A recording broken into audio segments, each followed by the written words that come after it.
college student is lured into a world of domination and sex. But unlike fiction, these are dangerous games and the young woman ends up dead. 48 Hours, Troy Roberts has the story. 19-year-old Lizzie Marriott went missing in the fall of 2012. What do you do when your child is missing?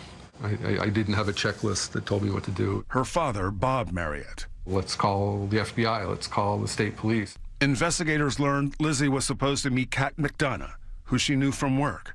But Kat told friends Lizzie never showed up.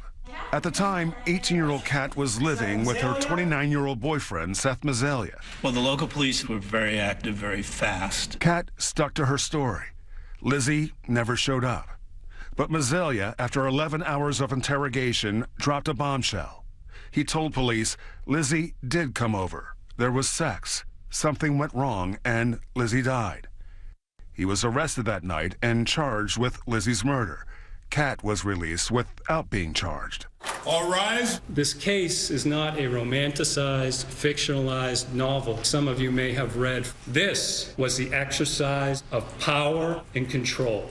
The prosecution would argue that Kat McDonough, under Mazelia's total domination, lured the unsuspecting Lizzie Marriott to their apartment that night. And it all seemed to be going according to the defendant's sexual plot until Lizzie said no. And the prosecution's star witness, Kat McDonough. Who killed Elizabeth Marriott? Seth Mazelia. How do you know what Seth Mazelia did to Elizabeth Marriott? I was there. Troy joins us live now from the 48 Hours newsroom. And Troy, how did Kat McDonough come to testify against her boyfriend?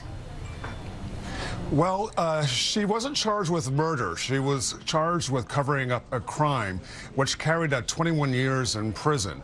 Prosecutors really wanted to nail Seth Mazelia, so they offered her a deal. If she does testify, she would only get 3 years. And that didn't sit well with the victim's family. Yeah, Troy, yes, Chris? I'm sorry. The prosecutor says that this case is not a romanticized, fictionalized novel. Was he suggesting that this is no 50 Shades of Grey? We saw obviously the book title during the piece. Yeah, this is no 50 Shades of Grey. This was about control. This was about abuse. This was about violence. And it ended tragically.